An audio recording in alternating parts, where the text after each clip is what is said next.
All right, you guys, I thank you so much for coming on tonight. And spent, I just went to rural Eastern Oregon. I've never been to this part of the state before. It was super beautiful. And partly because of Portland traffic, it ended up taking me 6 hours to get to my destination. And I found myself, in part just because I was stuck without having all the distractions of normal life, and maybe partly because of the scenery, but I found myself having sort of like, I don't mean literally, but kind of an out of body, figuratively experience on this road trip where I kind of was seeing a bird's eye view of my life. I have a similar kind of a sensation, not sensation, but experience when I'm flying. I just kind of like get this different perspective on things in my life and on what matters to me and everything. And during the trip, I listened to 2 audiobooks. Did you guys know on Audible that you can listen to books at high speed? Did you guys know that? Are you guys, yeah, you know that? Okay. No, yeah, you can do it like super high speed, just like on Voxer. Did you know you can do that on Voxer?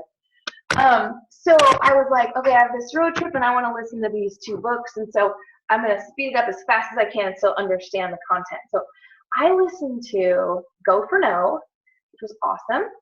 And I also listened to GoPro again. So I read GoPro as a fairly new coach. I think my first few PD books as a new coach were The Compound Effect, The Slight Edge, and GoPro. And I must have kind of skimmed GoPro, and or it was at a place in my business where I just wasn't drawing a lot of applications. But for some reason, on this trip, listening to GoPro, it was like blowing my eyelids off my eyes for our business. And I know many of you have read that book or listened to it, and it's sort of inspired this team call tonight. So Eric Worre, I think that's how you pronounce his last name. Is it Worre? Eric Worre. He really speaks to direct multi-level marketing or network marketing and targeting professionals and becoming like a legit professional yourself. And he uses kind of language that to me seems a little bit like cold, but that's okay. It's good. It's good. It works. And so these are his words, like not mine. If you're not familiar with the book, he definitely refers to our leads as like prospects. I think prospects is kind of a cold word, but we're just going to use it for the sake of consistency. So in talking about our business leads, he calls them prospects, and he categorizes us as network marketers in these 3 categories. This will be familiar to many of you as a poser. I think that's kind of harsh, but I really don't. I just think it's a harsh term for it. A poser, an amateur, or a professional.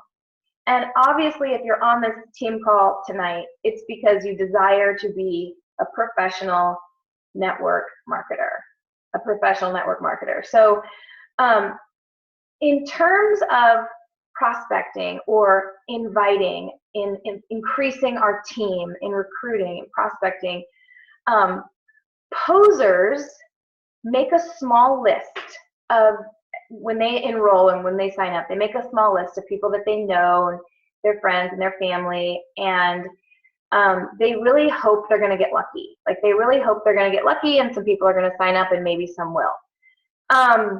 Amateurs take the time to make a written list of 100 names, kind of like we ask our new coaches to do in our new coach training. We ask them to use the memory jogger, right?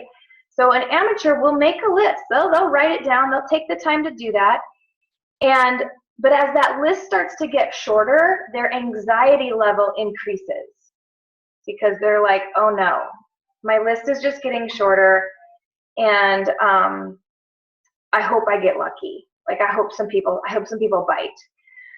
Pros, the professionals, they view finding people as a core skill. They view it as part of their job. So if you're taking notes tonight, finding people is a core skill to being a professional in network marketing. And pros are not interested in being lucky with this. They're not interested in luck. They're not relying on luck. Pros will never run out of people. They will never have a list run dry because they're managing something called an active candidate list. It's really cool to listen to this where I'm at in the business now because it actually confirmed a lot of the things that I'm doing right, that many of you guys are doing right, but it definitely also gave me this new lens for the kind of for what we have to offer and who and how we should be going about sharing what we do. So we want to be pros, we want to be legit, and so we want to be cultivating always an active candidate list. Every person that a pro meets, they get their name and their contact information, and they find a creative way to stay in touch with that person. Every person they meet. There's 4 steps for the pros in terms of this active candidate list. Number 1, they make a comprehensive list. And I mean totally comprehensive, which is going to include people that you wouldn't even want on your team. So it's, or people that so it will include people that are totally negative. It'll include people that are 18 years old, people that are 98 years old, people that hate you, people that have said, no way in hell would I ever do something like network marketing, it's a pyramid scheme. It's going to include everyone. It's going to include every single person they think they know. It's that comprehensive. That's number 1. Number 2, it's going to include friends of friends. So you know that phrase, the 6 degrees of separation? He would like us, Eric Worre in GoPro, in terms of inviting and creating this active candidate list, he would like us to think in terms of the 2nd degree of separation. That phrase, the 6th degree of separation, is like everyone in the world knows everybody by 6 degrees, something like that, by 6 people. So that means you're thinking when you're making your comprehensive list, you're thinking, who do my friends know? Who are my friends friends with? Who are the people in my friends' lives? Number 3, you're constantly expanding your list. It never stops growing.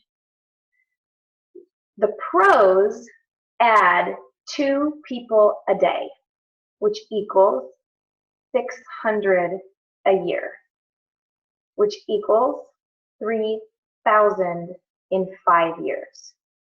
3,000 in 5 years.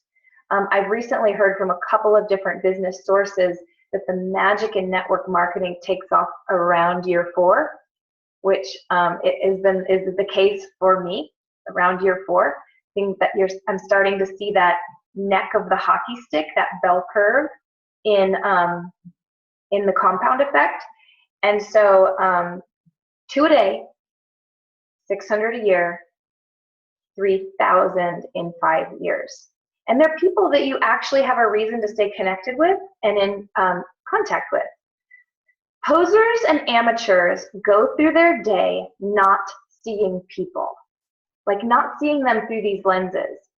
Posers and amateurs are totally excuse makers.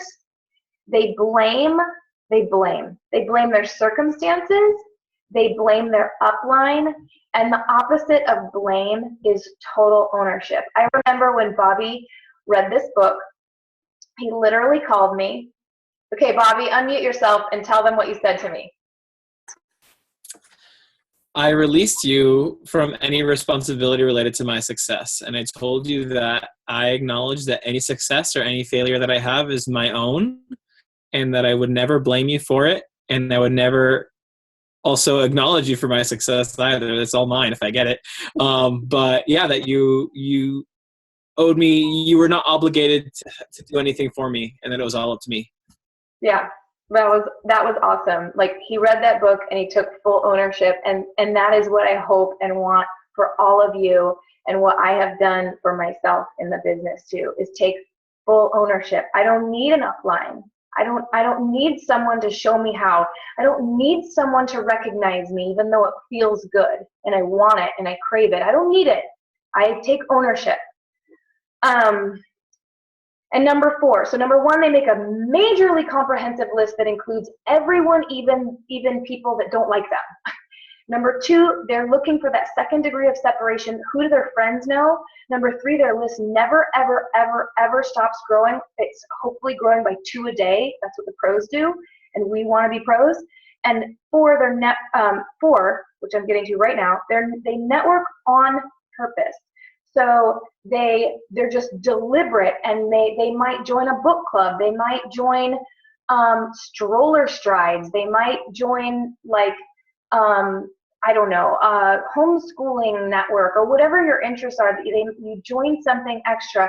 I don't know. I don't think, let me look around the call. I don't think Luke is on tonight. Okay, Luke's not on tonight. But I was thinking of him. I think of you guys all the time, and when I'm brainstorming about the business, and like, I think because he's a gym guy. He's like a gym guy. He likes to work out at the gym, like me. Totally, I get it. And I was thinking about what an opportunity it is to do our home workouts via Beachbody On Demand download or portable DVD player in the gym, where it's like such a great way to network on purpose. So there's many different ways. I'd love to hear your brainstorms about things you could do, even if it's just for a season. Like, I know Kara Churchill, like, took a Zumba class just for a season, just to meet some new people for a little while. And then, like, it wasn't ideal for her schedule, so she was just going to do it for a season and then move on. But it was intentional, and it was for the growth of her business.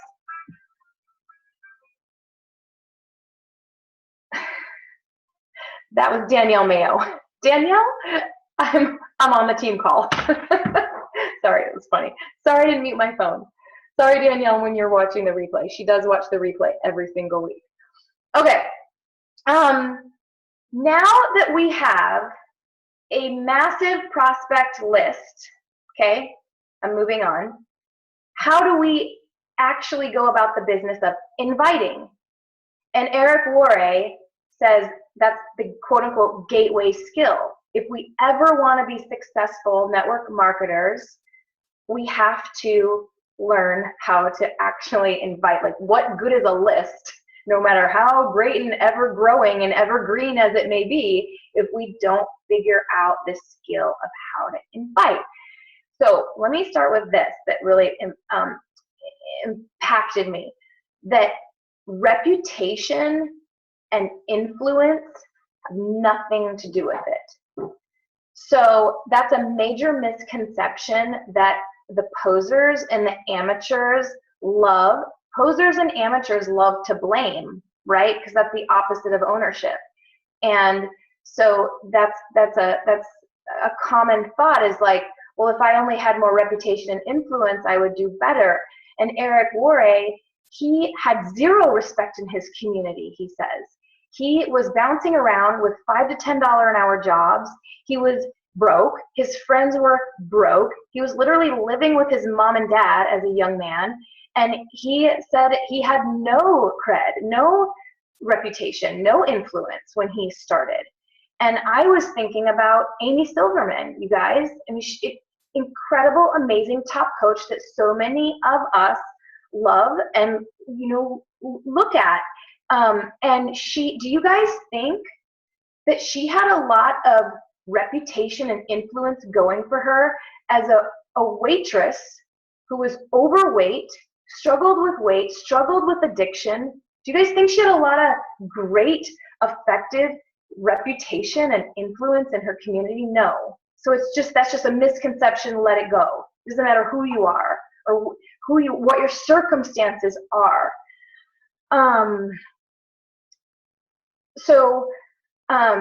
I thought this and wrote this down, that the whole reputation and influence thing is an excuse, and that we, I'm including myself in this, we make excuses. Me too. We like to make excuses, just like we do. Think about how easy it is to make an excuse about not working out.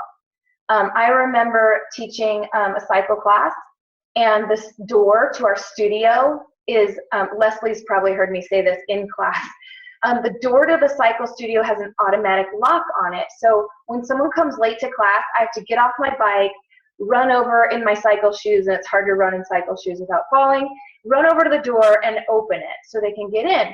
Well, one day this person came to the class, she had her shoes, she had her bag, I've already started class, we're in the warm-up, she goes to get in, the door's locked, there's obviously a class full of people and music going like crazy, like we're obviously in the middle of the class, the whole wall and door is glass. And she feels that the door is locked, and she turned around and left. And it like profoundly struck me is, that's it? That's all it took?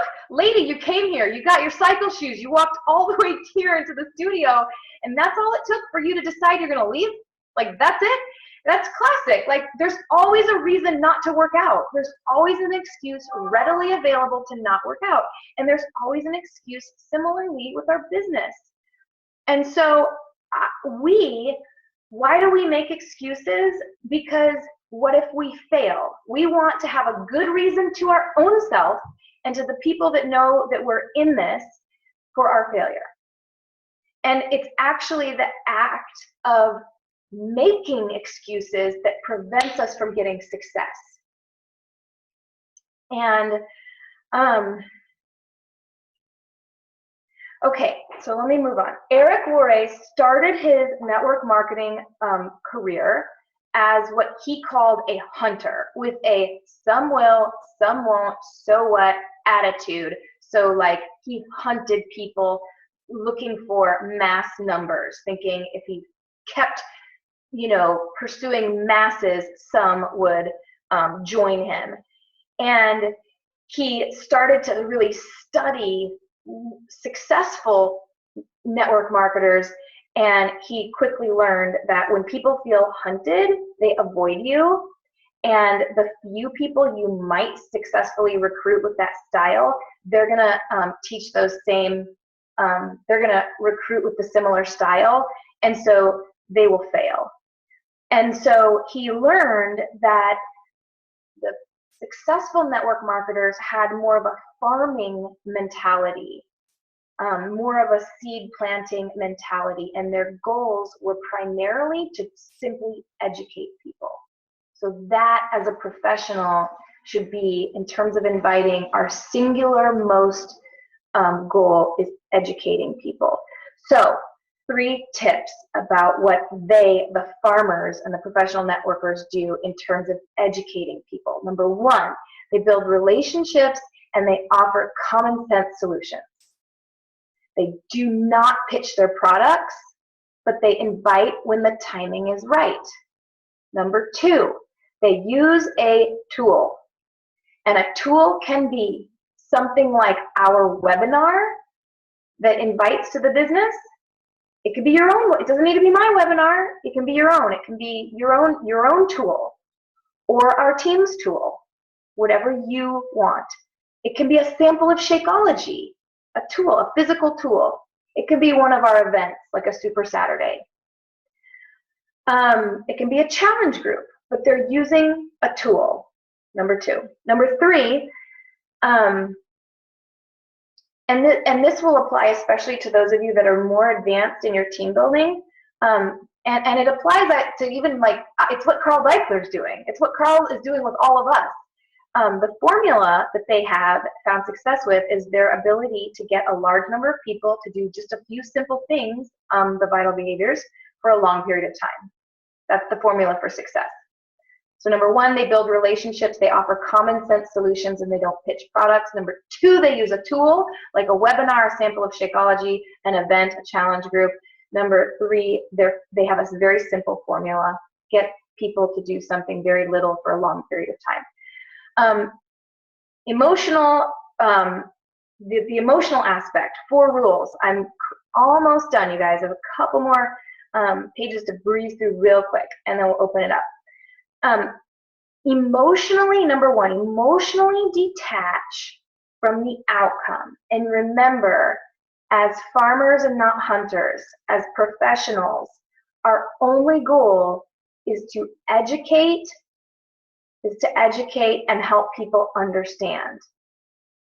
And to tie in something Vito Lafata said in our Super Saturday that Jen Elliott posted the link to last week, I believe.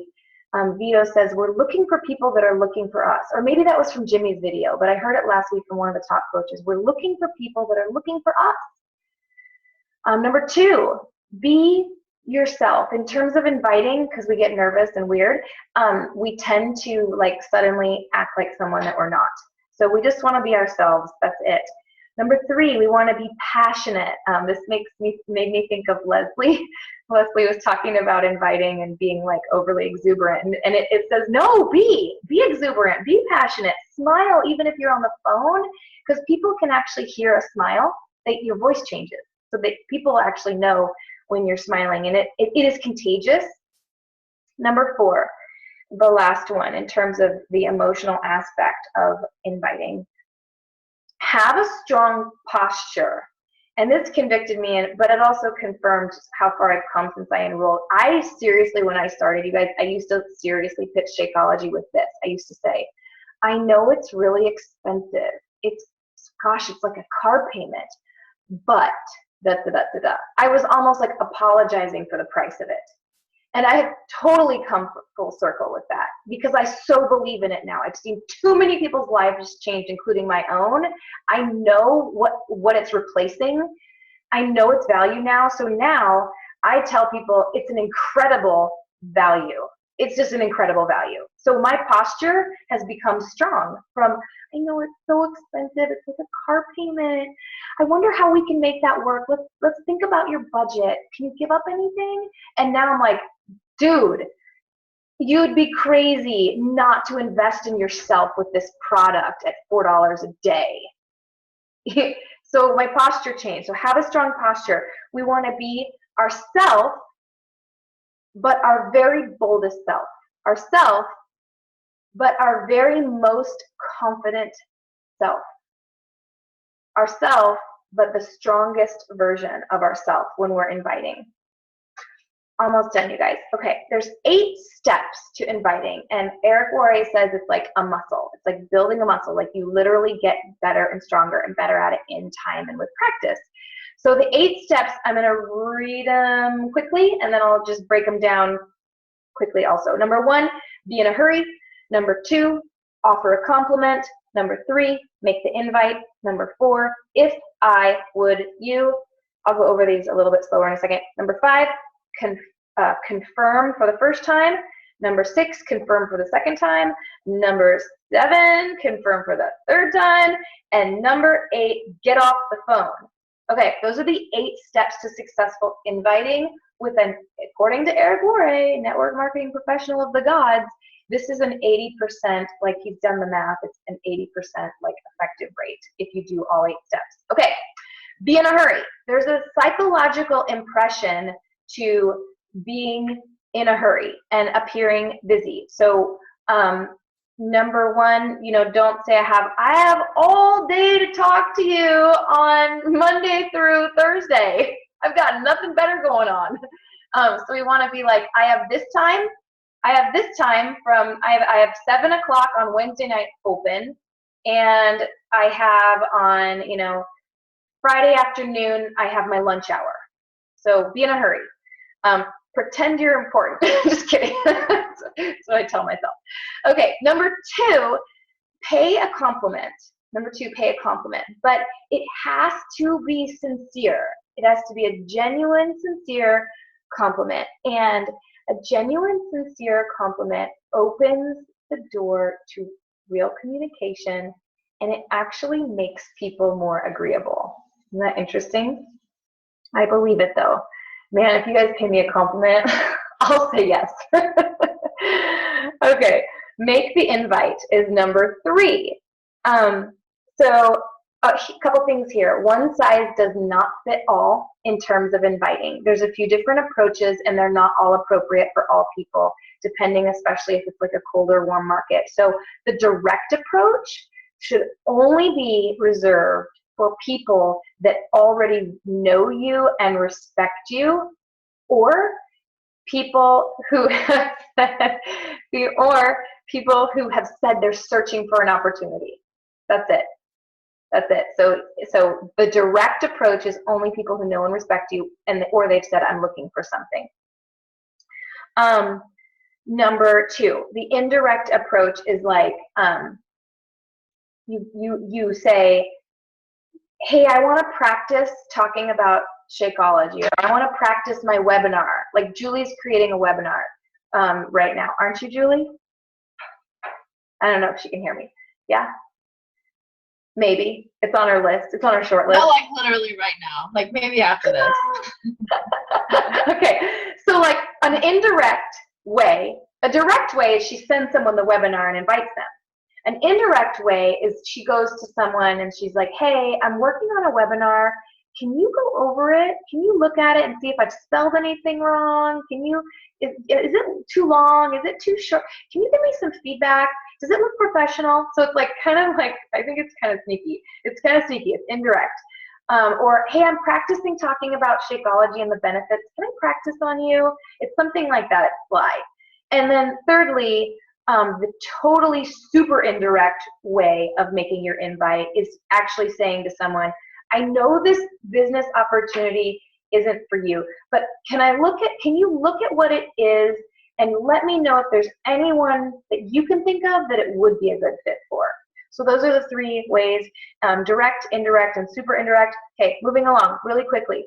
This is the one that he says is his secret weapon, and it is called If I Would You. So if I send you the link to our webinar from last month, would you watch it? If I mail you a sample of Shakeology, would you mix it up this way to this? Would you make it with almond milk and ice and half a banana? And would you get back to me and tell me if you like it? If I, whatever. If I would you fill in the blanks. So you would think if someone says yes at this point, you would think that that it's like yay. But he says, no, it's not yay. Only 5%, you only have a 5% success rate at this point. According to Eric Worre, he says you'll have an 80% success rate if you do all the steps. So they're almost done. Number 5 is confirmation number 1. So let's say they said, yes, I will listen to the webinar. Then you say, when would be a good time for you to watch it? And you don't suggest time, you leave that up to them. When would be a good time? Then they say Tuesday night. Then this is number 6, confirmation number 2. So they've already said they're going to watch it. And they gave you a time. They've agreed twice at this point. So then you say, okay, so you can watch it Tuesday night. So if I contact you on Wednesday, you will have watched it. And then they say yes, presumably, because they're the ones that set the appointment. So then this is number 7, which is confirmation number 3, where we say, what is the best number to call you at? Something like that. They've really agreed 4 times at that point to an appointment that they set. The follow-through rate is that's the follow-through rate of 80%. So then the last step, number 8, is get off the phone. Just get off. Remember, we're busy, we're in a hurry, we're being respectful of their time. And Eric Worre says you can unmake an appointment by talking too much. So, okay. In closing, wouldn't you guys like to never have to worry about luck with this business? So then we just need to step it up and be a pro. My challenge, I have a few challenges for us this week.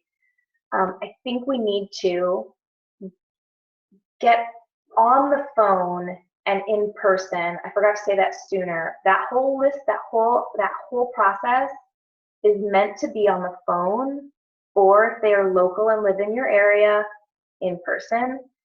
And and not through Facebook Messenger. Now, believe me, Facebook is the golden vehicle. I know we all use it for business. I use Messenger all the time.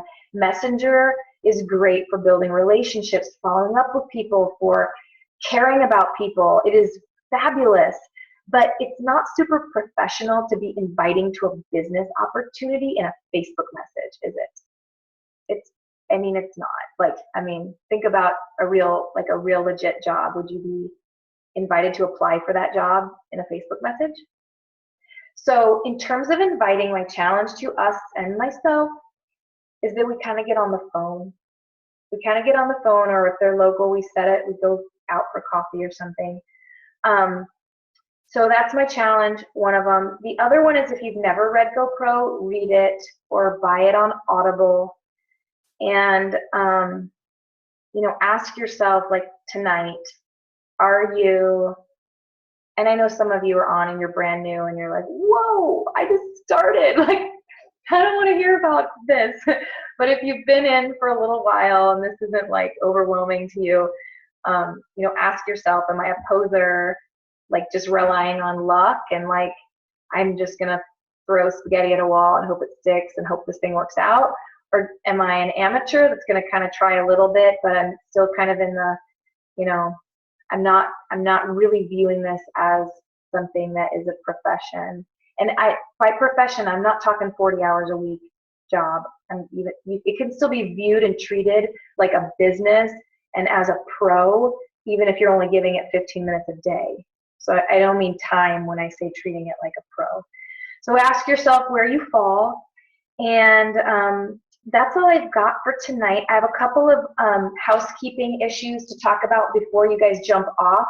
But before I go into those quick housekeeping issues, does anyone have any comments, questions? Who's read GoPro? Who has thoughts on inviting? Anyone want to open it up? Sometimes the discussion is the best part. Leslie, go. Do you know how to unmute? Just unmute. Yeah. So this is just really simple, but talking about posture, it's scientifically proven that if you stand in a superhero pose before you have to do something that you're not so confident about, that it changes your brain chemistry, that you feel more confident. So that's, arms, hands at your waist and kind of looking at the horizon with your cape flowing behind you. Imagine that. And I always tell my daughter to do that before she sings in public, and it seems to work for her. And I've done it before too when I wasn't feeling very confident about something. In the elevator at work, I'm going to go see a new spinal cord injury patient, and that always makes me nervous because that's really a difficult situation. So I'll stand in the elevator, and then somebody will come in and I'll be like, hey. That's awesome. What did you call it? Superhuman? What did you call it? What kind of a pose? Superhero.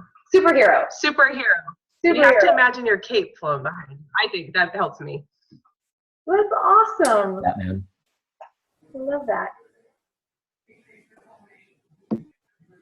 Kind of going off of that, I've been listening to this podcast called the Ben Greenfield Fitness Show. He's a really big performance trainer.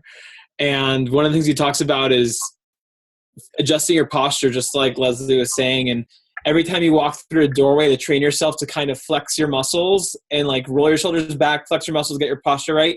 And then it just becomes a habit. Anytime you enter a room, you do that automatically because you're doing it constantly in every doorway you walk through. It's a small, subtle thing, but it gets the blood pumping in your system. So that's a little thing that you can do in addition to that ends up becoming subconscious.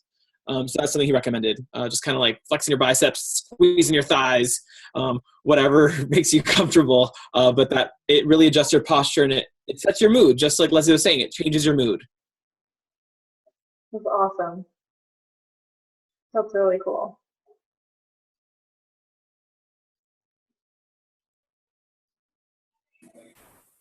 Ellen, Yeah. I jumped on late. I've read GoPro a couple times, and I don't know if you touched on this or not, but one of the things is, as a network marketer, you need to be ready to accept temporary loss of social esteem from ignorant people. So you're going to lose friends. People are going to stop following you. People are going to be annoyed with you. You got to get over it. I forgot I don't know if you that. talked about I didn't mention that. I was only going over like one of the chapters, but that did speak to me because people have a tendency to think that network marketing is ick. Like they still do. And so I think that Well, was if you're going to be successful, you got to be consistent, and people get sick of seeing that shit. And if they're going to unfriend you, they're going to block you, and you got to have thick skin and not worry about it. I think Beth has had to deal with a little bit of that, right, Beth? I think everybody probably has. Yeah. If you're going to be in the business, you're going to have it. Yeah. I mean, I've seen Melanie Mitro post and comment about that. Mm-hmm. It happens. People, it's not for everybody, and so you're going to lose who you thought were friends. But you just got to be ready to accept that. That's one reason why when I was looking into starting a like page, that was one of the reasons why I was like, I can post on my like page as many times as I want, and hopefully people won't get annoyed that way because it's not my personal page, it's the like page, and they're following that by their choice. But, I mean, I'm sure some people will still unfollow if they get irritated with it, but well, just remember for your like page that you still want to post things that are normal about your everyday life, because people like doing business with people, not with business. right. So you can't just be business all the time. You need to have yourself in there too, in a way that's different from your other account if you're going to do the both approach, which is really common now. And Christine Dwyer actually said that you may want to be doing a little bit of both, depending on where you're following strongest in that moment, which is actually a shift in what she preached before. So, Yeah, I kind of shifted over to my like page, and I pretty much put everything that I would have put on my personal page on my like page, and then I share some things onto my personal page. yeah. And one of the things that I know with what Brian was saying, it's very true. And what I find that makes it successful to like keep that from happening, and it will happen with certain people for sure, but for those friendships that you value, like those friends won't leave. And it's all about, I'm not sure if you remember, it might be an older team call. I don't know who's new or how new everybody is. I don't remember the timeline of who's on from where. But in one of her calls, she talked about going and, you having these conversations with people about nothing related to Beachbody. Start those conversations, and then when you do finally bring it in, it does come up because it will, just in any conversation in life that you have with people now, even if they say no, you just still stay in touch with them because you care about them genuinely as a person, because that's why they're our friends, so you still ask them, like you hear about their kid's soccer game, how did that go? You still ask that even if they said no. You don't just fall off the face of the earth, because then that's kind of where they perceive you as icky. You were only talking to them for that reason. And so just keeping that in mind as well, being a good point. Hey, I have to just kind of shout out Melissa, Adele, and Erica. So we have like 3 really new coaches on the call tonight, and it's a pretty hefty topic for a new coach to swallow. So thanks for being on, newbies, so much. Hope I didn't scare you off by talking about prospecting and network marketing professionalism. Julie and I had a conversation this week. By the way, Julie, that was a nice swig of the wine. That was awesome.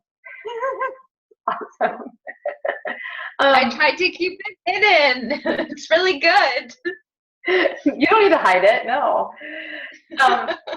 So what was I going to say? Oh, Julie and I were kind of boxing back and forth a little bit this week about, it was something she said, but I was feeling the same thing independently.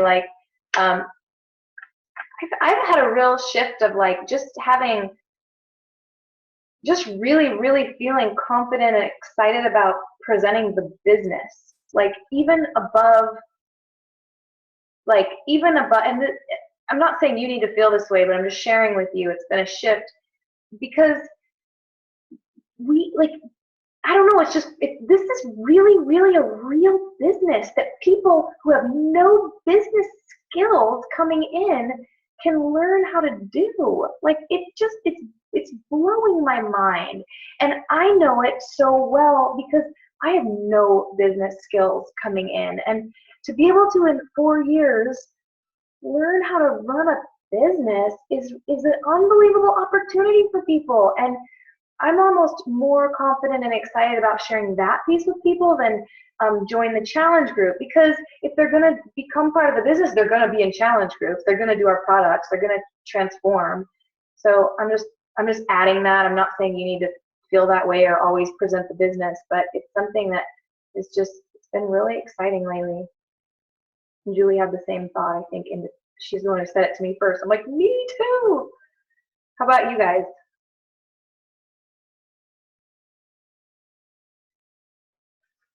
Let's just talking about your business.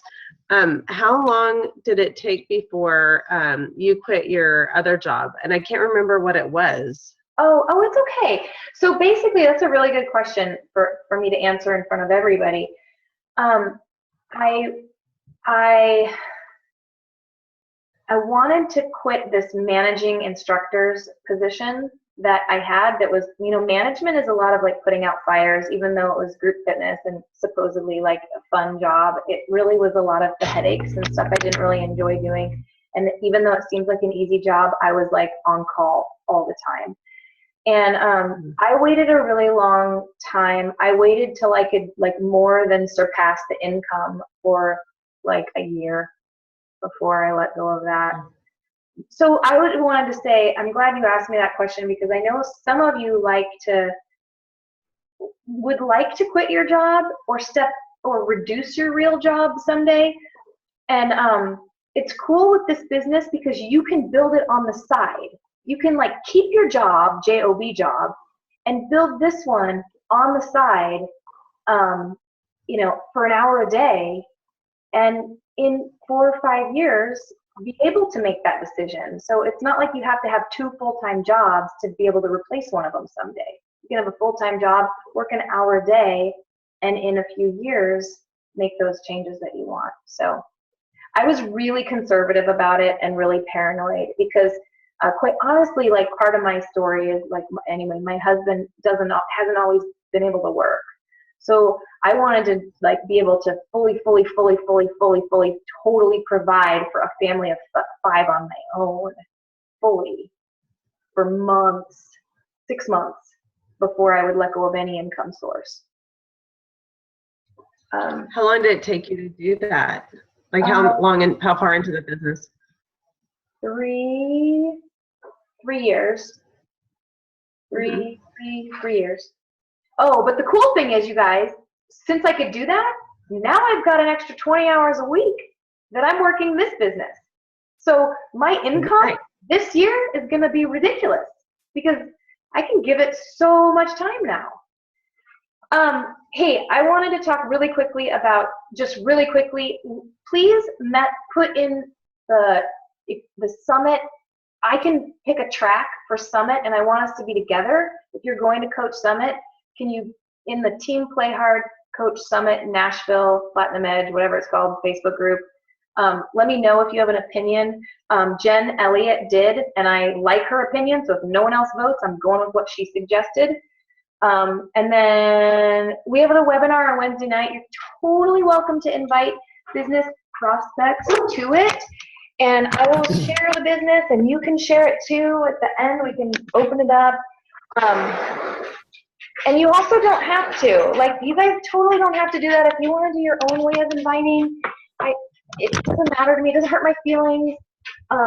But you're so welcome to use my monthly webinar if you want as a tool. As a tool, it's one of our things that Eric Worre talked about. So have a tool. If you don't have one, use mine. Ellen. Yeah. Is there a link to the different waves that's in your post so we know what we're even thinking about considering? Yeah, I posted a link.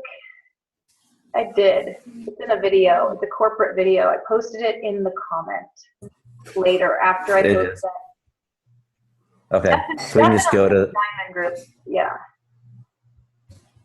But then in the same group, you posted pictures with with all Yeah. their pictures and who's on look back. That's in the same group too.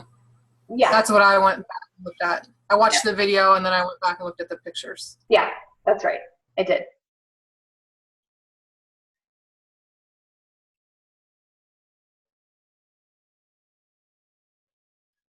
Something else Eric Worre talks about in, and then I'll close with this because I know it's been a long time. Unless someone else who read the book wants to chime in on this, he says that the live events that your company does, the corporate live events, that's Summit, you guys, that's Summit. He's talking about the annual corporate live event. He says in his book that the people that go, their business grows double, and then then the next year 4 times as much, and it like keeps compounding. And like all the stats he gives are consistent with what's been happening in my business. So it's truly, you get like magic from the corporate live event that shifts your business. So it is really important to go. It's really important to go. So if you have any questions, especially some of you guys are brand new, you probably have no idea, like what's Coach Summit. So don't be afraid to ask a bunch of questions. Don't be afraid to say I can't afford it, or just open the conversation about Summit, because we need to be there. Nashville. Carl said, it doesn't matter if you don't have a ticket, just show up. No joke. I heard it on that Jimmy video.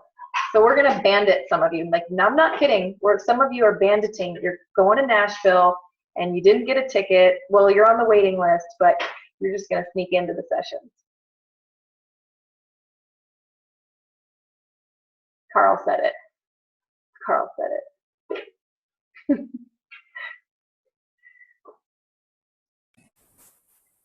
And I'm going to rent a house with 12 rooms. So if you're cool with like a sleeping bag on the floor, you definitely have a place to stay. So buy a flight.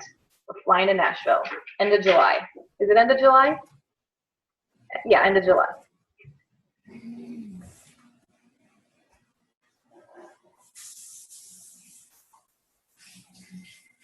All right, guys. Everybody, ready to peace out? Thank you. Bye, guys.